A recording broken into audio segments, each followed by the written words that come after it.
Well, I'm pretty excited about our new series, Faithful in Babylon. We are transitioning from 1 Corinthians, which we have spent almost well over a year in focus on 1 Corinthians. And the goal of our focus of that was really about how to develop and be a healthy family, especially in light of so many examples of unhealthy family. So many examples of things that were cultural issues that we're dealing with today. Faithful in Babylon, I think you're going to see some very similar scenes that you're going to be like, wow, I can relate to Daniel. What I like about this art, and we'll talk some more about it, is it's very much like a peer pressure kind of situation where we live in a culture that's not our home. Sometimes like behind enemy lines, we sit and there are all these things that are competing for our attention and our affection. And we are inundated with messages of these things. And the message that we need to be able to stake through and that we need to be equipped to do is to be faithful in Babylon. And so this represents Daniel, who is standing for Jesus in light of a place that does not stand for Jesus. And you can see that we've even played with the colors in there where the influence is greater than the light that's there. That you can see that there are many things that are competing for interest, like greed, or the pursuit of status or wealth. You can see that, there are things that are trying to capture our affection and our worship and things like porn that are all around us and very easily accessed that are competing for our hearts. You can also see that, our phones, there's a book that I'm going to be reading soon called The Wolf in Our Pockets. And it talks about how our phones are designed to keep us addicted. Just like a slot machine at a casino, that this is something that's designed to continue to grow. And from what I've heard recently is people spend well over 2.5 hours a day in social media being discipled by many other things. And I don't know about you guys, but I don't see a lot of TikToks about Jesus or fame and status and those things competing for us. And so Faithful in Babylon, we will be looking at these kind of things in culture that were existent in when Daniel was exiled. And we also will be looking at how we apply those things in our lives today. Before we jump into our main text, I want to set the scene a little bit. The book of Daniel story actually starts before the book. And so I want to give you like an idea and an introductory primer, if you will, to Daniel so you know what's kind of going on at the same time.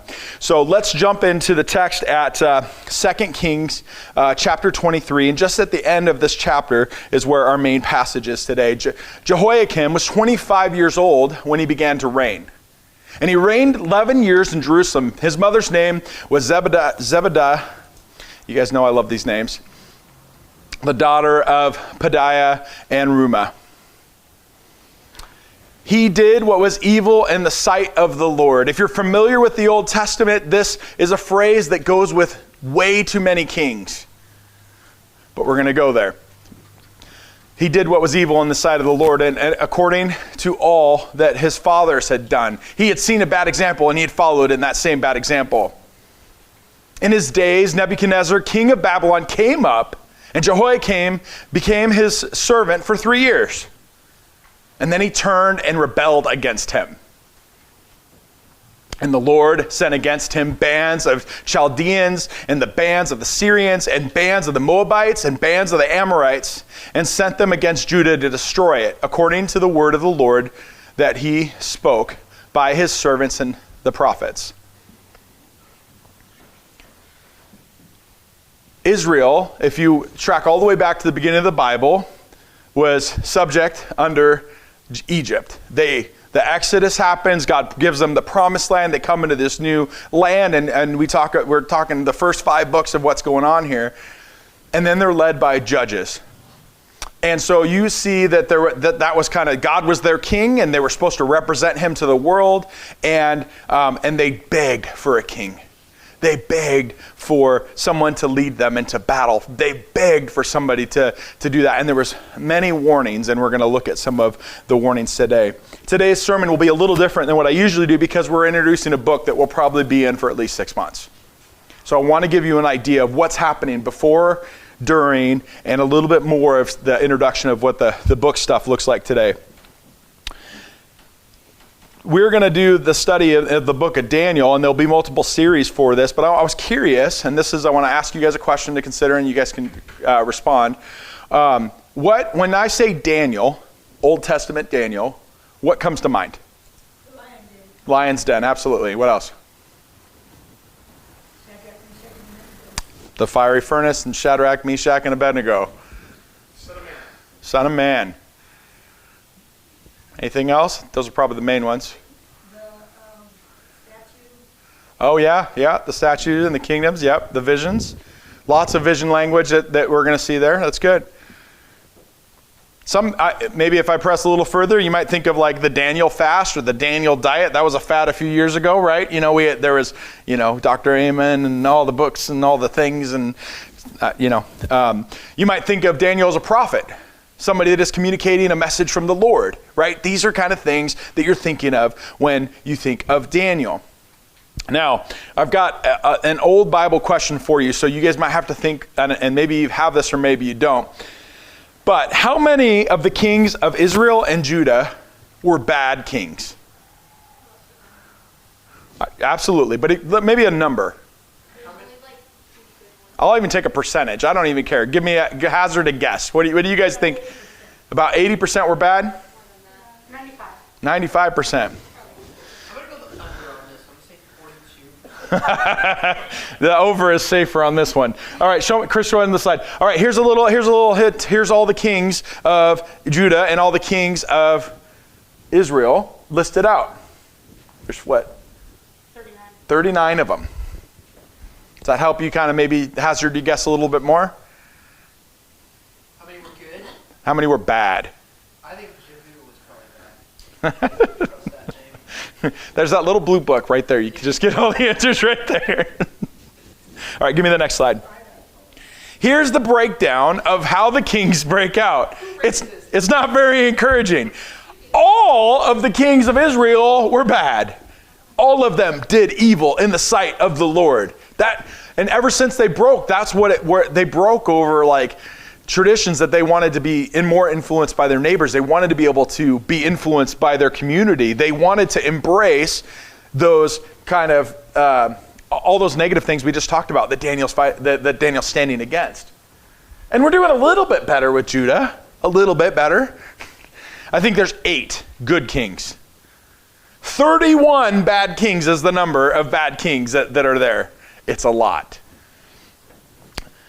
The reason why I explain this to you, Chris found this great slide for me that kind of shows a little bit of the depiction of how this kind of splits down. Sometimes when you are doing maybe your devotional reading, if you're reading the Bible in a year, you might be reading 3 chapters a day, 4 chapters a day, something like that. Sometimes some of them bounce around, this kind of thing. And what's difficult is we don't often read large sections of Scripture. I would challenge you to rethink that a little bit. Sometimes it's really good, and I know it will take some time, but it's really good to read a whole book all together. It's really good to get the bigger context of what's going on. This is 1st and 2nd Kings kind of spelled out. This is 1st and 2nd Chronicles kind of spelled out of what the examples are. Now those come right next to each other in the Bible, and so if you're doing devotional reading like I'm just doing 3 chapters a day to get through it in a year, you're like, man, I just read about these guys. It just seems like this is like boring. I don't know, that's just me. But I can tell you that you don't see this unless you read the whole thing. And there's this beautiful design of what the Hebrew Scriptures, it's called the Tanakh, and it was structured differently. It had the kings that told the story, then it put the other books in order, and then right after it, the Chronicles came. And so it reminded you of all the stuff that was there, and it was a literary design, but you would never see it on 3 chapters a day. You would have to be able to do one of these book surveys to take a look. And so when I can show you this, you can see, wow, okay, we had one united kingdom that was under Saul, and then who was after Saul? David, okay, and then who was after David? Solomon. And then what happened after Solomon? Robocon. It's not Robocon. What's the correct pronunciation? My eyes are too bad. I'm less concerned about the names because here's what actually happened. After Solomon, his son was like, no, this is not how this is going to go, and the kingdom split. And that's why we have the 2 lists, because one was like, you know what, we don't want to follow God, we want to do our own thing. And the other ones wanted to, try to stay a little more faithful to what the tradition is, but you can still see that most of those ones were still bad. Most of them did what was right in their own eyes, which is a sad representation. So this is why, one of the reasons why the king had failed his office, which is actually our first point this evening, is the king failed to fulfill his role. It was designed to be a theocracy. It was designed that God was going to be their king, and that he would give them military rulers of judges to be able to organize and direct them as they needed to do that, as they had to raise up against their enemies and that kind of thing. But the people were not satisfied because they were more interested in what culture had to say, what their neighbors said around them, than they were interested in what God had for them. And it's the same thing we wrestle with today. That the culture is coming around us and we want to be like this and we want to do that and we want to look like this and we want, to pursue these things. And it's subtle and it's not so subtle. The king's job was to faithfully worship and teach the whole country how to represent and worship God just the same. Here's what Samuel said about the king when the people asked for it. So Samuel told all the words of the Lord to the people who were asking a king from him. He said, "These will be the ways that the king who will reign over you. He will take your sons and he will appoint them to be to his chariots, to be his horsemen, and to run his chariots." They're losing their freedom because they have a king. The king is basically going to be like, "Cool, you're doing what I want you to do now." Next one. That's the right one? Oh, I'm sorry. All right. "And he will appoint for himself commanders of thousands and commanders of 50s, and some will plow his ground and reap his harvest, to make his implements of war and equipment, and the equipment of his chariots." They're losing some of their freedom because they're choosing a king. He will take your daughters to be perfumers and your cooks and your bakers, and he will take the best of your fields and your vineyards and your olive orchards, and he will give them to his servants. He will take 1/10 of your grain and of your vineyards, he will give it to his officers and to his servants. He will take your male servants and female servants and the best of your young men and your donkeys, and he will put them to his work. He will take 1/10 of your flocks, and you shall be his slaves. And in that day you will cry out because your king, whom you've chosen for yourselves, but the Lord will not answer you in that day. This is a pretty stern warning that they're getting from Samuel here. Hey, this king thing's not as good of an idea as you think it is. But the people refused to obey the voice of Samuel, and they said, "No, there shall be a king over us. Our culture has kings. We need a king. We want a king. So that we can be like all the other nations, because that's what everybody's doing. That's what my neighbors do. Got to drive a nice car because that's what my neighbors do."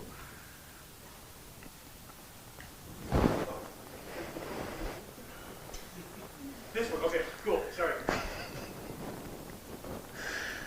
And Samuel heard the words of the people, and he repeated them in the ears of the Lord. And the Lord said to Samuel, "Obey their voice and make them a king."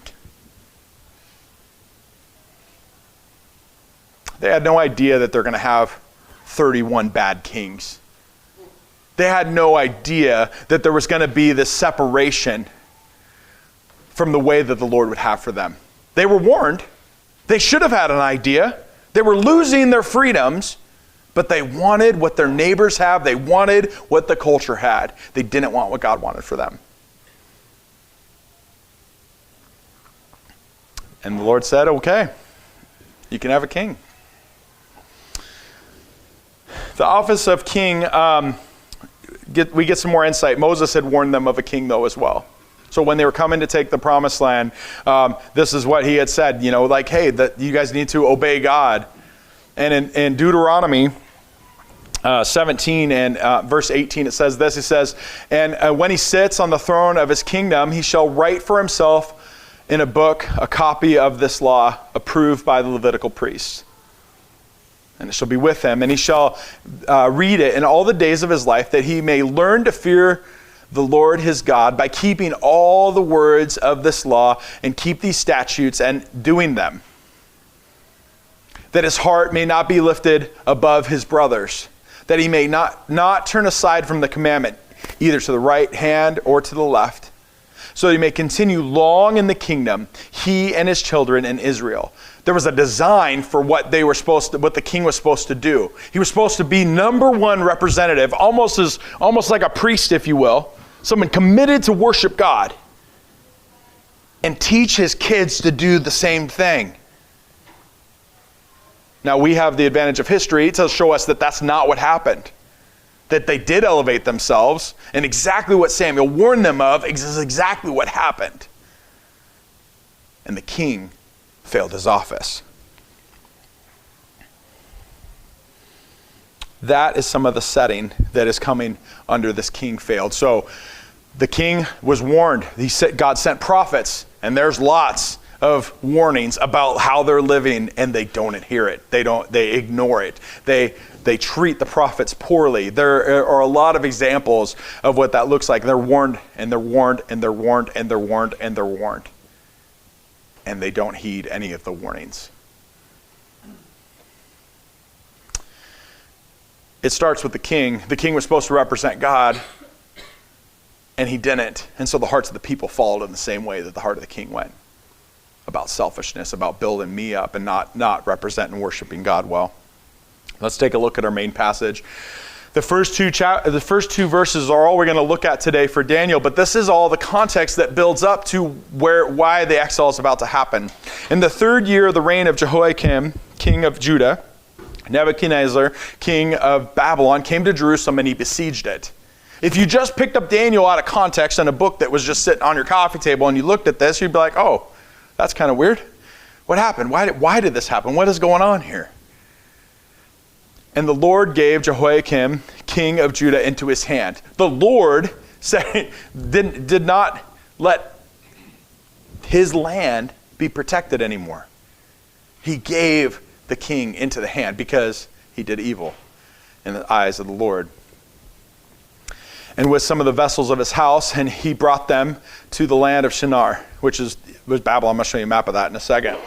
To the house of his God, and he placed the vessels in the treasury of his God. This is the setup, and I wanted to share with you some of the history so you know when we're looking at this whole book of Daniel, what's kind of going on geopolitically so that you're prepared and understand that this is a whole response and a lesson that we can learn from. And it was designed to be a lesson so that people would not continue to walk in their own eyes, to continue to do evil in the eyes of the Lord. The two main reasons for the Babylonian captivity of Israel and later Judah were idolatry and failure to observe the Sabbaths. God had this community, this people that were supposed to represent God to the whole world. And the first commandment is, you shall have no God before me. And they were like, no, my neighbor worships this guy. And they burn their babies, and it's so cool. But that's really what happened. And even though it seems so foolish and distasteful for us today, that's what they were like, oh, but my neighbor's doing it. I got to do that. I've made an analogy a few times. This is Greg's favorite one for every sermon. He just rolls his eyes at me now. But it was like they had a batch of brownies, and they were great brownies, and their neighbor just put a small percentage of poop in those brownies. And they're like, well, these brownies are amazing because there's something different about them. Yuck is right. But that's what that little bit of culture, okay, I can watch this, or I can do this, I can read that, or I can just get this close to this thing. It's like that 1%. I can just sin just a little bit. I can just enjoy a little bit of fame. If I just get 1,000 followers, then I'll be doing really good. If I just get this number in my bank account, I'll be doing awesome. This many friends, this many parties, this many whatever your thing is. There's lots of things that try to capture our hearts. It's 1% poop and brownies, and that's 100% bad. Moses had told that to them from the beginning, that this was going to be bad, that like they're going to fail. And it was a prophecy. It was like, hey, here's all the things you're going to do, but you will fail. And so I always kind of have a little bit of slighted justice. I'm like, well, they get set up to fail if they're already getting prophesied to fail. As soon as they get all the rules and they're like, hey, by the way, you're going to fail. I don't think that's the case. I think it was just God's sovereignty working through the situation and our human desire to do everything but what God wants for us. And Israel's no different than us.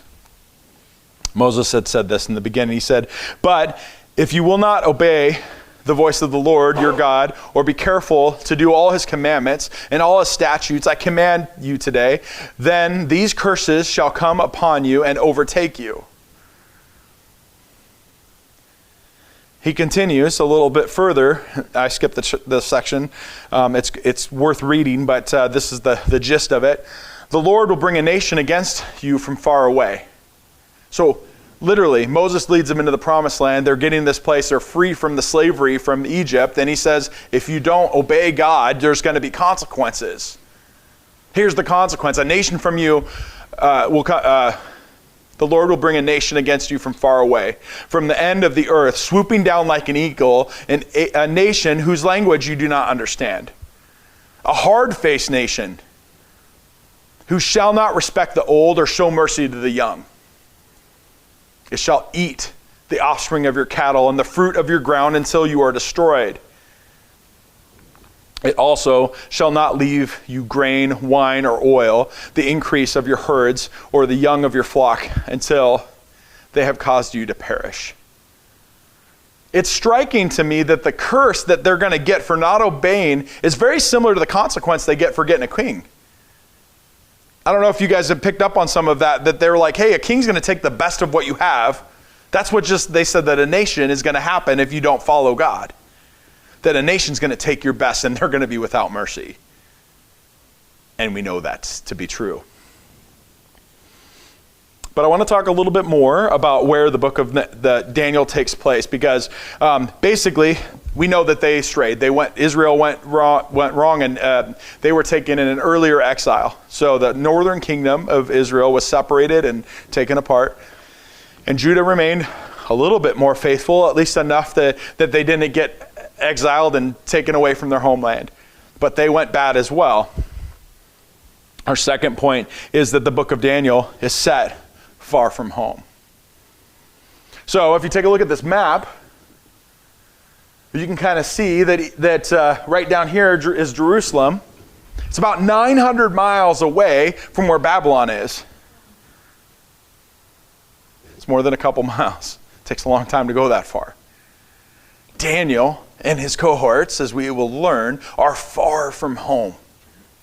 In foreign lands, filled with foreign foods, foreign smells, everything that you can kind of think of that you like and brings you comfort, they're far from. So did Daniel go from Jerusalem to Babylon? So when Nebuchadnezzar came, he besieged Jerusalem and he took all the best. And we'll get to that next week. But he took all the best and he took them to Babylon. Pulled them out of their home and left only the poorest farmers left behind. That's all he left behind. So when we look at the book of Daniel, we got to realize every word that's shared with Daniel is like, none of that's going to be a comforting home language, a comforting home food, any of the kind of things that would be our creature comforts that we like and the things that make us comfortable are all things that are far from Daniel. He's far from home. In 2 Kings 24, this is some more of that context of how this looked. At the time of the servants of Nebuchadnezzar, king of Babylon, came to Jerusalem, and the city was besieged. And Nebuchadnezzar, king of Babylon, came to the city while his servants were besieging it. This is war. Nebuchadnezzar comes. And Jehoiachin, who is the son of Jehoiakim, the king of Judah, gave himself up to the king of Babylon, himself and his mother and the servants and his officials and his palace officials. And the king of Babylon took him prisoner in the 8th year of his reign. So Nebuchadnezzar's a pretty new king. He's taking some new territory. And he carried off, and here's where that curse is coming in. He carried off all the treasures of the of the house of the Lord and the treasures of the king's house. And he cut into pieces all the vessels of gold in the temple of the Lord, which Solomon, the king of Israel, had made, as the Lord had foretold. And he carried away all of Jerusalem, and all the officials and the mighty men of valor, all the warriors, the people that would protect them, 10,000 captives, and all the craftsmen and the smiths, none remained, except for the poorest of the land. And he carried away Jehoiachin to Babylon, the king's mother, the king's wives, the officials, the chief men of the land. He took into captivity from Jerusalem to Babylon. This king was like, look, if you follow the context of what's going on, you're not playing around like submitting to me. They were a vassal state, which means they probably paid a lot of money to be like a renter in the space that they used to own. And then they turned their back on him. And he's like, no, we're not playing that anymore. I'm taking it all. Everything. And the king of Babylon brought captive to Babylon the men of valor, 7,000, and the craftsmen and the metal workers, 1,000, and all of them strong and fit for war. They're not even going to get a chance to retaliate. Like, I'm taking all of your influence out of this space. And the king of Babylon made Mattaniah, thank you, Jehoiachin's uncle, king of his palace, and changed his name to Zedekiah. The people were not faithful for what God had for them. The people were not faithful to how they were following the Lord, and the consequences were severe. This wasn't just like one mishap, one small mistake, and you paid the price. This was generation after generation doing evil in the eyes of the Lord, thinking they were crafty and they were going to be able to make it work, and it just went from bad to worse. Just the poorest of the people left over. I don't think it's an exciting time for Daniel. He's a young teen at this time, that the exile that he's taken 900 miles away from home. And I think today we're kind of a little bit numb to how far 900 miles is. But 900 miles back then, when you have to walk it on foot, is a significant distance away. Probably similar to us being exiled to China. You're not getting home easily. Even if you happen to escape and run away, you're not getting out. You're not getting home. It's too far. Daniel is going to help us look forward. We're going to look to see how we're faithful, like Daniel's faithful when he's far behind enemy lines. When every influence of culture is weighing against him.